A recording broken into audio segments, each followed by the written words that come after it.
कोई भी खुशी को खुशी मत समझो और कोई भी दुख को दुख मत समझो। अगर आपको सफलता पाना है तो अपने आप को किसी से कम मत समझो। जय हिंद दोस्तों, आपके अपने चैनल ज्ञानोदय एकेडमी में आप सभी का स्वागत है। और आज हम 24 तारीख के सेकेंड शिफ्ट का एसएससी जीडी का क्वेश्चन करने जा रहे हैं। पहला क्वेश्चन है कि एक मुर्गी फार्म में 120 मुर्गियां हैं और फॉर्म में 140 अतिरिक्त मुर्गियां शामिल करने पर जो मुर्गी फार्म का जो व्यय है वह 40-50 रुपये बढ़ जाता है, और जबकि प्रति मुर्गी का औसत व्यय 3 रुपया मतलब कम रहता है। ये थोड़ा सा अच्छा क्वेश्चन है। देखिए, पहले यहाँ लिख लेते हैं पहले, अब यहाँ लिखते हैं बाद में। तो कह रहा है कि 120 मुर्गियाँ शामिल 120 मुर्गियाँ थी और बाद में आप 140 मुर्गियाँ शामिल कर लिए। तो ऐसे करने से आपका मतलब 4050 रुपये एक्स्ट्रा बढ़ रहा है, और पर मुर्गी प्रति मुर्गी का जो औसत व्यय है वह 3 रुपया कम हो रहा है। तो हम मान लें कि प्रति मुर्गी का जो पहले व्यय था वो 100 रुपया था, तो हम कितना मुर्गी लाते थे? 120 रुपया, ठीक है। और मेरा खर्चा कितना बैठता था? 120 एक्स पहले था। अब अगर 140 मुर्गियाँ शामिल कर लिए, तो पहले 120 था, 140 शामिल कर लिए, तो कितना हो गया? 120 और 140 यानी कि 260 मुर्गी, तो 260 हो गए। लेकिन आपका जो प्रति औसत जो मुर्गी है एक मुर्गी का, वो 3 रुपया कम भी हो गया। यानी कि पहले एक्स था, तब 100 रुपया क्या हो गया? 3 कम हो गया, 3 कम हो गया, यानी एक्स माइनस 3 हो गया। तो यहाँ कितना हो जाएगा? तो 260 इंटू एक्स माइनस 3। लेकिन जो मुर्गी का जो व्यय है वो इतना क्या हो गया? बढ़ गया, मतलब यहाँ बढ़ गया, यानी कि ये ज़्यादा है। तो आपको यहाँ पर ही बैलेंस करने के लिए 4050 यहाँ पर ही ऐड करना पड़ेगा, तब जाके ये इक्वल होगा, ठीक है। अब इसको सॉल्व कर देंगे। तो 120 एक्स और प्लस 4050, यहाँ से कितना आएगा? तो 260 एक्स और माइनस 26 52 26 23 78, यानी कि ठीक है 780। अब ये इसको लाएंगे, इसको इधर लाएंगे, तो ये इधर आएगा तो कितना होगा? जुड़ जाएगा, यानी कितना आएगा? यानी कि ये 4050 प्लस 780, ये घटेगा तो ये तो 140 हो जाएगा ना, क्योंकि 100 तो वही है। यानी कि 140 एक्स इज इक्वल टू, जोड़ लेंगे तो 40 और 7 47, और यहाँ कितना? 8 5 13 130, यानी कितना? 48 30, ठीक है। 0 हो गया, 8 5 13 हो गया, 47 41, ठीक है। तो यहाँ एक्स वन कितना आएगा? तो आप बोलिएगा कि 48 30 और बटा में 140, यानी कि 0 से 0 कटेगा। तो 2 से नहीं कटेगा, लेकिन 7 से शायद कटेगा। 7 दूना के 14 और 7 से कटेगा कितना? 7 6 42 और 7 9 63, यानी कि जो एक्स का मान आया आपका कितना आया? 69 बटा में 2। तो आपसे पूछा कि मुर्गी फार्म का मूल व्यय कितना है? तो मुर्गी फार्म का मूल व्यय तो 120 एक्स है, ठीक है। 120 एक्स है, यानी कि जो पहले का जो मूल्य है 120 एक्स है। तो एक्स का मान तो निकाले हैं 120 और कितना? 69 मल्टीप्लाई 69/2। तो ये 2 से काटेंगे कितना आएगा? यानी कि ये आएगा 60 बार में, यानी कि 60 इंटू 69, ये कितना? 0 हो गया, 9 6 54 4 हासिल 5 6 6 36 और 5 41, यानी कि कितना आएगा? 41 40, ठीक है। आपका ऑप्शन नंबर 3। ये थोड़ा सा अच्छा क्वेश्चन है, ठीक है। बढ़ते हैं नेक्स्ट क्वेश्चन पे। अब यहाँ करा कि एक निश्चित धनराशि 10% की वार्षिक दर पर 7 वर्ष और 8 वर्ष के लिए साधारण ब्याज का अंतर दिया है 57, ठीक है। ये पिछला वाला विषय में भी आया था इस तरह से। हम यहाँ पर पी मान लिए कितना? 100 रुपया, और रेट कितना मान लिए? तो रेट तो दिया है 10%, रेट अच्छा वाला है, ठीक है। अब पहला समय है कितना? 7 वर्ष, और दूसरा समय है कितना? 8 वर्ष, यानी कि 7 वर्ष 8 वर्ष। तो यहाँ से ब्याज कितना मिलेगा? ठीक है, 7 दहिया 70, यहाँ से ब्याज कितना मिलेगा? 8 दहिया 80। तो ब्याज में कितना का अंतर आया? 10 का। लेकिन आपके जो क्वेश्चन में दिया है कितना का दिया है? 57 का, यानी कि 10 का वैल्यू कितना? 57। तो आपसे पूछा कि धनराशि कितना है, तो 10 के पढ़ा में 100 आता है, ठीक है। एगो 0 इधर चिपका दिए, एगो 0 इधर चिपका दिए, यानी कि आपका धनराशि कितना है? 570। आपका ऑप्शन नंबर 3। बढ़ते हैं नेक्स्ट क्वेश्चन पे। अब कह रहा है कि किसी संख्या में क्रमिक रूप से 10%, 15% तथा 56% की कमी की जाती है, और वह संख्या 20,196 हो जाती है। तो वह संख्या क्या है? अब संख्या नहीं है पता, तो हम मान लीजिए कि x है संख्या। आप कितना किए हैं? तो पहले आप 10% 10%, 15% और 56% के क्या कहें? कमी किए हैं। तो 10% कमी करें तो कितना आएगा? 90 बटा में 100, हाँ। फिर कितना? 15, क्योंकि 85 बटा में कितना? 100, और फिर किया है कितना? 56, तो कितना आएगा? 44 बटा में 100। ये संख्या कितना हो गया? 20196, ठीक है, 20,196। अब इसको कट कर लेंगे, ठीक है, एक जीरो से एक जीरो कट रहा है, ठीक है। इसको 5 से काट लेंगे, 17 से काटेगा, ये कितना बार में, 20 बार में कटेगा, ठीक है। तो कितना है, x इंटू 9 बटा में 10, 17 बटा में 20, और ये इसको हालांकि काट लीजिएगा यहाँ पर भी, ठीक है। ये भी कट रहा है 4 से, ये 4 से कट रहा है कितना बार में, 11 बार में, 4 से कितना बार में, 25 बार में, ये कितना आया, 20, 1, 9, 6। अब ये 11 से कट रहा है, 2 1 3 और 3 और 6 9, यानी कि 11 से कट रहा है, तो 11 से काट लें, 11 से काटे कितना में, 11 एकम 11, फिर कितना आया 9, 11 8 88, ठीक है, 88, फिर आया 39, ठीक है, 11 33 और फिर 11 6 66। अब फिर ये देखिए 9 से कट रहा है, तो 9 से इसको काटेंगे तो 9 दूना 18 और 0 और 9 चौके 36। अब फिर ये 17 से कट रहा है, तो फिर 17 से काट लेते हैं इसको, ठीक है। 17 से 17 दूना के 17 एकम 17, 17 एकम 17 और 17 दूना के 34। तो आपको आया क्या, ये 12 ऊपर है, ठीक है, और ये सारा चीज़ ऊपर जाएगा, यानी कि 10 फिर 20 और फिर ये 25, ठीक है। तो कितना आएगा, तो 25 दूना 50, 50 गुने 12 यानी कि कितना आएगा 60, यानी कि यहाँ पर ही 60 वाला आंसर आपका आएगा, ठीक है। हालांकि गुना कर लीजिएगा, दिख रहा है कि 25 दूना 50, ठीक है, 12 दहिया 120 और 25 दूना 50 यानी कि 500, ठीक है। तो 120 को 500 हुआ, यानी कितना आएगा 60,000, ऐसे कर सकते हैं, ठीक है। बढ़ते हैं नेक्स्ट क्वेश्चन पे। अब यहाँ कह रहा कि अभिषेक अपने लैपटॉप का मूल्य क्रय मूल्य से 80% अधिक करता है और अंकित मूल्य पर अपने ग्राहक को, ठीक है, वह 25% का छूट देता है। ये तो क्वेश्चन बार बार रिपीट कर रहा है, हर सेट में कर रहा है। तो ये रहा आपका सीपी, ये रहा आपका एमपी, और ये रहा आपका एसपी। तो यहाँ कह रहा है अभिषेक अपने लैपटॉप का मूल्य क्रय मूल्य से 80% अधिक मूल्य अंकित करता है। अगर ये 100 है तो 180% मार्क कर लिया, और क्या कर रहा है, अब 25% का छूट भी दिया है, तो 180 का 25% छूट दिया, यानी कितना बचेगा 75 बटा में 100, तो 25 तेई 75 और 25 चौके 100। अब 4 से इसको भागा देना आसान है, 180 का आधा 90, 90 का आधा 45, तो इसको 4 से काटेंगे कितना कटेगा, तो ये कटेगा 45 बार में।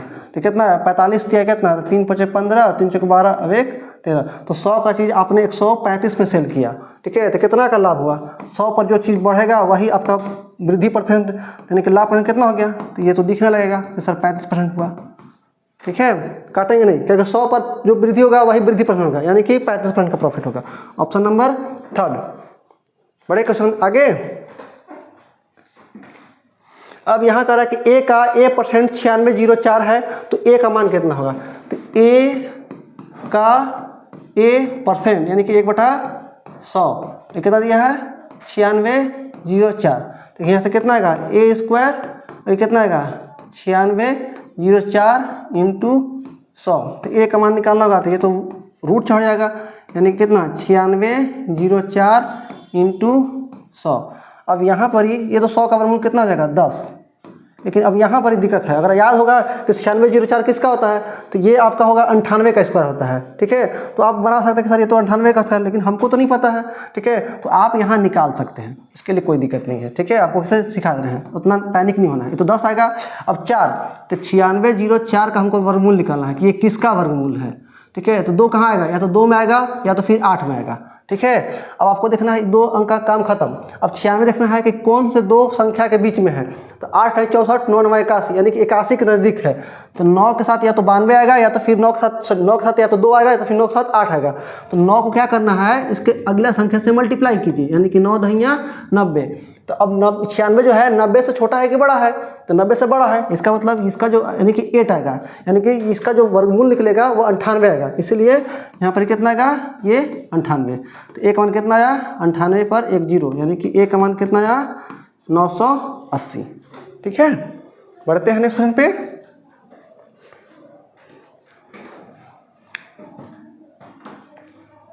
अब यहाँ कह रहा है कि 17 संख्याओं का औसत 47 है। यदि प्रत्येक संख्या में 6 से गुना कर दिया जाए तो नया औसत कितना होगा। आप जो संख्या में प्रत्येक संख्या में अगर जोड़िएगा तो वो संख्या में औसत में भी जुड़ जाएगा, अगर प्रत्येक संख्या में घटाइएगा तो औसत में भी घट जाएगा, प्रत्येक संख्या में आप गुना कीजिएगा तो औसत में भी गुना हो जाएगा। तो आपका जो न्यू एवरेज आएगा, ठीक है, कितना दिया है 47। अब सब में कितना से गुना कर रहे हैं 6 से, तो 6 से गुना हो जाएगा, 6 से 42 यानी कि क्या 2 आएगा। बस यहीं पर एक ऑप्शन था आपका, ठीक है, गुना कर लीजिएगा, ठीक है, लेकिन 6 से 42 क्या 2 आएगा, 2 यहाँ भी है, बस आगे बढ़ना ही है, बस आगे बढ़िए, टाइम तो इसी में सेव कीजिएगा। एक बार देख लीजिए फिर से, बढ़ते हैं नेक्स्ट क्वेश्चन पे। यहाँ कह रहा है कि 25 श्रमिक एक दीवार को 10 दिन में बना सकते हैं, तो 20 श्रमिक उसी दीवार को बनाने में कितना दिन लगेंगे। तो यहाँ बताया था कि टोटल वर्क बराबर मैन गुना डेज, तो 25 आदमी किसी काम को 10 दिन में बना सकते हैं, ठीक है। तो आपसे पूछ रहा है कि 20 श्रमिक उसी काम को कितना दिन, नहीं पता था, डी दिन ले लिए। अब ये 0 से 0 खत्म, तो डी बराबर कितना गया 25 का आधा, यानी कि 25 बटा में कितना 2, यानी कि ऑप्शन नंबर 4, ठीक है। इसमें तो टाइम नहीं लगना चाहिए। बढ़ते हैं नेक्स्ट क्वेश्चन पे। अब यहाँ सिंप्लीफिकेशन का आ गया, तो सिंप्लीफिकेशन आप लास्ट से कीजिएगा यहाँ से, ठीक है। 9 में से 1 जाएगा कितना आएगा, 9 में से 1 जाएगा 8, अब 8 चौके कितना आया 32, अब 42 में से 32 जाएगा तो 10, और 10 दूना कितना आया 20, यानी कि ये तो हम लोग यहाँ तक कर दिए, 3 था, ये 4 जगह पर था, यहाँ पर ही 9 में से 1 गया तो 8, 8 चौके 32, 42 में से 32 जाएगा तो 10, और 10 दूना कितना जाएगा 20, यानी कितना आया, तो 20 और 4 24, तो 3 गुना 24, तो 24 48 24 त्याई 72। ये आराम से बनेगा क्योंकि ब्रैकेट्स पहले सॉल्व कर लिए, इधर से कर लिए, 24 त्याई 72, आपका ऑप्शन किस में होगा 4 में, ठीक है। इसमें तो टाइम नहीं रखिए। बढ़ते हैं नेक्स्ट क्वेश्चन पे। अब यहाँ कह रहा है कि एक बैग में काली गेंदे और सफ़ेद गेंदे हैं, तो ये रहा ब्लैक और ये रहा वाइट गेंदे है, और गेंदों का अनुपात दिया है कितना 7:4। तो आपसे पूछा यदि उस बैग में 44 सफ़ेद बैंग है, 44 यानी कि 44 है सफ़ेद बैंग है, तो 4 का वैल्यू 44। हाँ, तो आपसे पूछ रहा है कि बैग में कुल, तो कुल कितने गेंदे हैं, तो बैग में तो कुल 7 और 4 11 है रेशियो में, तो 11 का 8, बस इसको सॉल्व कीजिएगा आंसर आ जाएगा।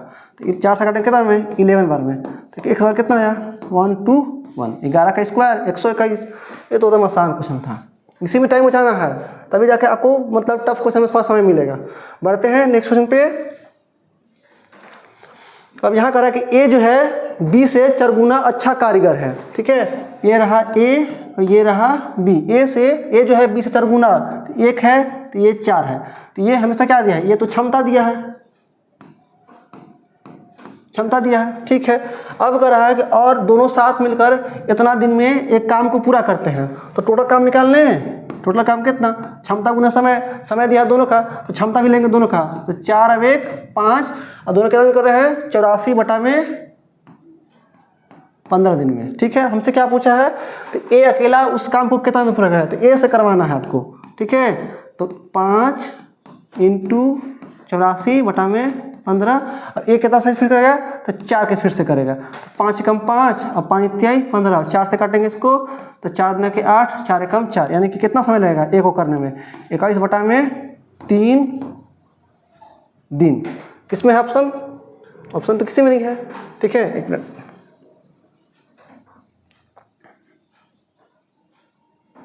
ए बी से 4 गुना अच्छा कुशल है, ए से 4 गुना है, ठीक है। फिर कह रहा है कि साथ दोनों साथ मिलकर के इतना दिन में पूरा करते हैं दोनों, तो यहाँ टोटल काम कितना आ जाएगा 84 बटा में 15, और दोनों की क्षमता कितना हो गया 5। फिर कह रहा है कि ए अकेला उस काम को कितने दिनों में पूरा करेगा, तो ए से करवाना है, तो ए का क्षमता तो ठीक तो है 84 फिर 5 15 बटा कितना 4, तो 5 कम 5 5 त्याई 15, 4 त्याई 12 12 से 24, थोड़ा काटने में मिस्टेक हो गया, इसका 7 आंसर आएगा, ठीक है। आपका ऑप्शन नंबर किस में होगा, आपका ऑप्शन नंबर 7 डेज होगा, ठीक है। बढ़ते हैं नेक्स्ट क्वेश्चन पे। अब यहाँ कह रहा है कि एक कूलर का क्रय मूल्य 6400 रुपये है, और यदि लाभ परसेंट कितना दिया है 24%, तो कूलर का विक्रय मूल्य कितना है, तो यहाँ सीपी आपका दे दिया है कि सीपी जो है वो 6400 रुपया है, ठीक है। और उसका लाभ परसेंट भी दिया है, लाभ परसेंट कितना दिया है, तो 24%। तो आपसे पूछा है विक्रय मूल्य एसपी, ठीक है। तो ये रहा 6400 और 24% का लाभ है, यानी कि 124 बटा में कितना 100, तो 0 से 0 0 से 0 0 से 0 0 से 0। अब इसको या तो गुना कर लीजिए या तो आप देख लीजिए कि किससे कटेगा। सर यहाँ सर 64 है 4 से कटेगा, 4 से ये कटेगा ये कटेगा ये कटेगा, तो 8 से ये कर लीजिए या तो फिर गुना कर लीजिए। सर 64 एकम 64, इसको ऐसे कर दें क्या 64 एकम 64 और आगे डबल 0, फिर 64 दूना कितना 128, आगे 1 जीरो, फिर चौहट चौके, तो 128 का फिर डबल कर देंगे तो 200 कितना आएगा 56। अब जोड़ लेंगे 6 8 5 13, लास्ट में 36 आएगा। 36 बस यही जगह आंसर हो गया। बस जोड़ना है तो जोड़ लीजिए पूरा। 6 8 5 13 हो गया, 4 2 6 2 8, अभी कितना 9 और 6 अभी कितना 7, यानी कि 79 36 आएगा। ठीक है, बढ़ते हैं नेक्स्ट क्वेश्चन पे। अब यहाँ कह रहा है कि उस समकोण त्रिभुज का क्षेत्रफल की गणना कीजिए जिसका आधार 22 सेंटीमीटर और आधार के संगत ऊंचाई 15 सेंटीमीटर। तो एरिया ऑफ ट्रायंगल क्या होगा, जिसका अगर हाइट और बेस दिया है तो एरिया ऑफ ट्रायंगल, तो आप बोलिए 1/2 बेस इंटू हाइट। ठीक है, तो 1/2 हो गया। बेस कितना दिया है, तो बेस दिया है कितना 22 और उसकी संगत ऊंचाई कितना दिया है 15। 2 से काट लें 11 वाले में, 11 गुना 15 165 होता है। 11 से गुना करना बहुत ही आसान होता है, यानी कि ऑप्शन नंबर 3। ठीक है, इसी में टाइम बचाना है, सेव करना है। बढ़ते हैं नेक्स्ट क्वेश्चन पे। अब यहाँ कह रहा है कि यदि किसी वस्तु का अंकित मूल्य और विक्रय मूल्य का रेशियो दिया है, अंकित मूल्य ये है, विक्रय मूल्य ये दिया है, यानी कि 13 का चीज़ कितना में आप सेल कर रहे हैं 9 में, तो कह रहा है कि छूट कितना होगा। तो 13 का चीज़ 9 में, तो कितना का छूट दिए 9 4 13, यानी कि 4 का कितना पर 13 पर, तो 100 पर कितना, बस उसको सॉल्व कर लेंगे, यानी कितना है 400 और बटा में 13, तो 13 3 40, यानी कि 3 तो जाएगा ही है। ठीक है, 3 यहाँ नहीं है, यहाँ नहीं है, यहाँ भी है, लेकिन 2 नहीं जाएगा। 13 3 40 यानी कितना, एक मतलब 13 3 40, 13 3 40 है यानी कितना है 10। ठीक है, तो जीरो देंगे फिर पॉइंट देके फिर कितना आएगा 10, यानी कि 30 जाएगा, इसका 32 नहीं जाएगा। ठीक है, 13 3 40, ठीक है 30 जाएगा। ठीक है, बढ़े नेक्स्ट क्वेश्चन पे। अब यहाँ कह रहा है कि एक मिश्रण में दूध और पानी का अनुपात 7:9 है। ठीक है, तो पहले दूध दिया है, ये रहा आपका मिल्क और ये रहा आपका वाटर, कितना दिया है 7:9। ठीक है, और मिश्रण में कुछ दूध मिलाया जाता है जिसके कारण दूध और पानी का अनुपात इतना होता है। तो कह रहा है कि प्रारंभिक मिश्रण में, एक मिनट, ठीक है, तो प्रारंभिक मिश्रण में ठीक है कितना दूध मिलाएगा, परसेंट में दिया है। तो ये रहा आपका मिल्क और ये रहा आपका वाटर। शुरू में कितना है 7 है और 9 है। ठीक है, एक मिश्रण में दूध और पानी का अनुपात इतना है। मिश्रण में कुछ दूध मिलाया जाता है, तो कुछ आप दूध मिला रहे हैं। ठीक है, तो दूध मिलाने के बाद जो रेशियो बदल गया, कितना बदल गया 11:9। तो आप बोलिएगा सर यहाँ पर हमने दूध को ऐड किया है, पानी को तो कुछ नहीं किया, पानी पहले भी 9 था अभी भी 9 है, तो आपने कितना मिल्क मिलाया है, तो आप बोलिएगा सर 7 और 4 11, यानी कि आप 4 ऐड कर दिए हैं। ठीक है, तो कह रहा है दूध कितना मिला है वही परसेंटेज बताना है, तो आप बोलिएगा सर 4 मिला है। ठीक है, कितना में इनिशियल कितना था 9 और 7 16, तो 16 में तो 100 पर कितना होगा 4 एकम 4 4 चौके 16, 4 से भगा देंगे कितना आएगा, यानी कि आएगा 25%। ठीक है, यानी कि ऑप्शन नंबर 4। ठीक है, बेहद आसान क्वेश्चन था। बढ़ते हैं नेक्स्ट क्वेश्चन पे। अब यहाँ कह रहा है कि एक वस्तु को 55-50 रुपये में बेचने पर अर्जित लाभ उसी वस्तु को 32-90 रुपये में बेचने पर हुई हानि का 5 गुना है। तो 20% लाभ अर्जित करने के लिए उसे उस वस्तु का विक्रय मूल्य कितना है। बहुत ही अच्छा क्वेश्चन है ये, थोड़ा सा स्टार दे लीजिएगा, बहुत अच्छा क्वेश्चन है हमको लगता है। ठीक है, मेरे दृष्टि से अच्छा क्वेश्चन है। अब देखिए इसको बनाने का बहुत तरीका है, लेकिन आपको सबसे मैं शॉर्ट बताऊंगा। ठीक है, ये रहा आपका नंबर लाइन, बीच में होता है CP। ठीक है, अब कह रहा है कि एक वस्तु को इतना रुपए में बेचने पर हमको अर्जित लाभ यानी कि लाभ हो रहा है, तो लाभ में विक्रय मूल्य क्रय मूल्य से बड़ा होता है, यानी कि ये आगे जाएगा। ठीक है, यानी कि 45, ये हो गया 50 अर्जित लाभ। ठीक है, उसी वस्तु को इतना हम बेचने पर हुई हानि, तो हानि में आपका विक्रय मूल्य छोटा होता है, यानी कितना बेच रहे हैं तो 32.90। ठीक है, 32.90 में बेचने पर हुई हानि का 5 गुना लाभ अर्जित करता है। ठीक है, हुई हानि का 5 गुना है, यानी कि जो लाभ है वो हानि का 5 गुना है। तो अब हानि तो दिया नहीं है, तो हम अपने से मानेंगे हानि हुआ है 1 रुपया, तो लाभ कितना होगा इसका 5 गुना, यानी कि 5 रुपया। तो यहाँ से यहाँ का गैपिंग कितना दिख रहा है, तो आप बोलिएगा सर यहाँ का यहाँ गैपिंग हुआ है 6, लेकिन यहाँ से यहाँ गैपिंग कितना दिख रहेगा, तो आप बोलिएगा सर इसको घटा देंगे, यानी कि 4550 माइनस 3290। अब क्या कीजिए कि इसको आप मान लीजिए 3300, तो 4550 में 33 चला जाएगा, तो कितना 7 और 5 12। ठीक है, यहाँ इसको 3300 मान लिए। ठीक है, या तो इसको 3300 मानेंगे तो 4500 में से अगर 3300 हो जाएगा, ठीक है 7 और 5 12, 1250 और 10 ले लेंगे, यानी कि कितना आएगा तो 1260। हाँ सर ठीक है, अब इसको 6 से काट लेंगे तो एक वैल्यू कितना आएगा, तो 6 दूना के 12, 6 कम 6, यानी कि 1 का वैल्यू कितना आ गया, तो 1 का वैल्यू कितना गया 210। तो 1 का वैल्यू यानी कि यहाँ से यहाँ का डिस्टेंस 1 है ना, है तो यहाँ CP निकालना होगा, तो क्या करेंगे CP निकालना होगा, तो 3290 अब एक का वैल्यू कितना दिया है 210, इसको जोड़ लेंगे यानी कि 32 और 2 34, अब 100 और यानी कि कितना का, तो ये आपका आया 3500। लेकिन हमसे तो कराईमल पूछा ही नहीं है, हमसे पूछा है कि हमको 20% का प्रॉफिट पाना है तो लाभ कितना होगा, तो बस आपको से एस पी पूछा है तो कोई दिक्कत नहीं है। ये हो गया 3500 का हमको 20% निकालना है यानी कि 120 बटा में 100, 1 0 से 1 0, 1 0 से 1 0। अब भाई ये तो जीरो रहेगा और 35 गुने 12 करना आसान है, 12 के 36, 36 और 6 42, ठीक है, यानी कितना 420, यानी कि ऑप्शन नंबर कौन सा आपका चौथा। बहुत ही अच्छा बेहतरीन क्वेश्चन था, ठीक है। चलिए इससे शॉर्टकट नहीं होगा, आगे बढ़ते हैं क्वेश्चन में। अब कह रहा है कि 9000 की धनराशि 2 वर्षों के लिए 32% वार्षिक दर से चक्रवृद्धि ब्याज पर संयोजित वार्षिक संयोजित है, तो कह रहा है कितना होगा ब्याज, ठीक है, चक्रवृद्धि ब्याज कितना है पूछ रहा है। तो बनाइए ट्री मेथड से, मेरे पास 9000 है, अब 32% निकालना है, ठीक है, तो 32% यानी कि 32 बड़ा 100, तो डबल जीरो खत्म हो जाएगा, 32 गुने 9, तो 32 गुने 9 होता है आपका कितना 288, ठीक है, 288 पर 1 0। अरे 32 गुने 9 करना है तो 9 3 27, 270 हो गया, 9 दूना 18, 270 18 288 जोड़ लिए, ठीक है। अब ये कितना आएगा, ये भी तो 288 आएगा, लेकिन अब इसका ही तो निकालना है 32%, तो इसका निकालना थोड़ा सा मुश्किल है, तो कोई दिक्कत नहीं है, 288 पर 0 है, इसका 32% निकाल देंगे, तो ये 0 से 0 यानी 1 0 से 1 0। अब नहीं काटेंगे क्योंकि 10 रहेगा तो 10 से भागा देना आसान है, यानी कि हम यहाँ देख रहे हैं कि सर 2 गुने 8 यानी कितना आएगा 6 और 1 दशमलव, यानी कि मेरा जो भी ऑप्शन बनेगा वो लास्ट में 6 होगा, तो लास्ट में 6 यहाँ नहीं है, ठीक है, यहाँ नहीं है, यहाँ नहीं, बस एक ही ऑप्शन में है, ठीक है, मारेंगे आगे बढ़ जाएंगे, लेकिन आपको करना है तो कर लीजिएगा, ठीक है।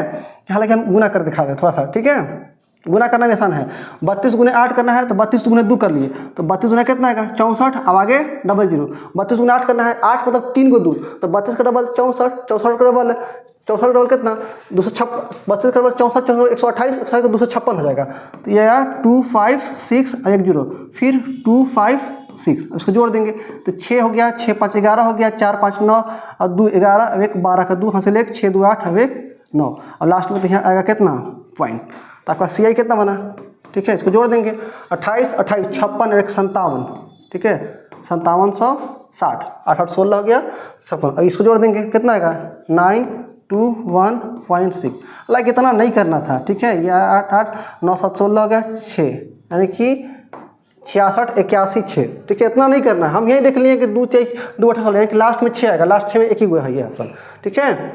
बढ़ते हैं नेक्स्ट क्वेश्चन पे।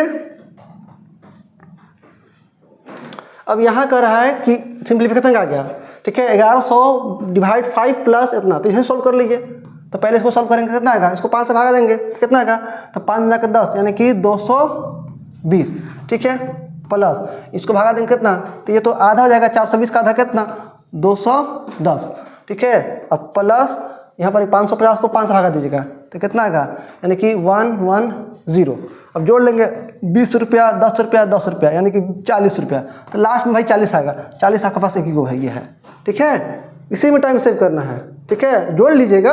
आगे बढ़ते हैं। अब निम्नलिखित कौन सा संख्या जो है 4 7 और 23 विभाज्य है, कभी भी एलसीएम का क्वेश्चन है उसको बनाना ही नहीं है, हमारा पूछा है कि निम्नलिखित में कौन संख्या 4 से, ठीक है, और 7 से, तो 4 से वही संख्या कटता है, हमको 4 का डिजिटल रूल पता है, 7 का नहीं पता है, छोड़िए 23 का भी नहीं पता है, 4 को तो पता है ना, तो 4 से वही संख्या जिसका आखिरी का 2 डिजिट 4 से कटेगा, सर 57 4 से नहीं कटता है, 90 4 से नहीं कटता है, 40 ये कटेगा, 45 ये नहीं कटेगा, तो बस यही आपका आंसर। हमसे पूछा है कि निम्नलिखित में कौन संख्या 4 से 7 से 23 से कटेगा, तो 4 से कटने वाला एक ही को है, तो यही मेरा आंसर हो गया, ठीक है। आगे बढ़ते हैं।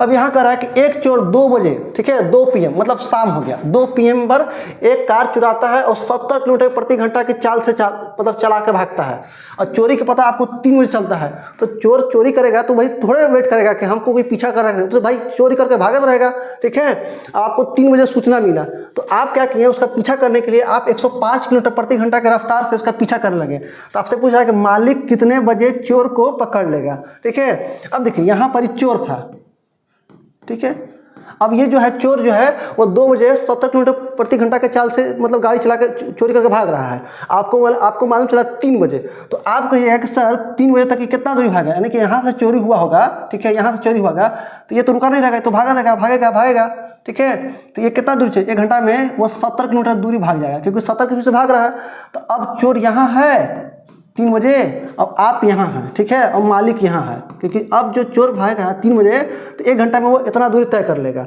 अब चोर यहाँ है और मालिक यहाँ है।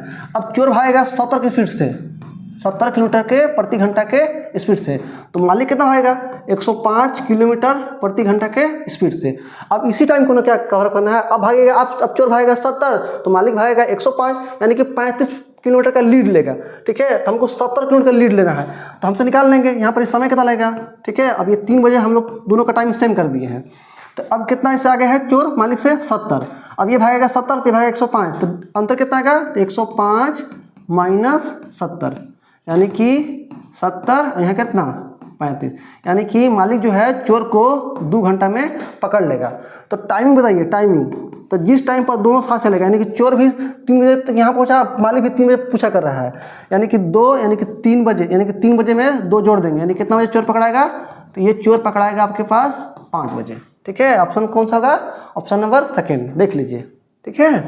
बढ़ते हैं नेक्स्ट क्वेश्चन पे। अब यहाँ सिंप्लीफिकेशन का आ गया, ठीक है, इसको यह बना लीजिए, ठीक है। इसको जब 10 से भागा देंगे तो कितना आएगा, तो ये तो आएगा 52, हाँ, प्लस 25 7 175, ठीक है, और माइनस 60 की 180 और 6 3 दूना के 6 186। अब 2 और 5 7 में 6 गया, यानी कि इकाई में कितना आएगा 1, तो 1 की जो है ये है, बस सॉल्व कर दिए।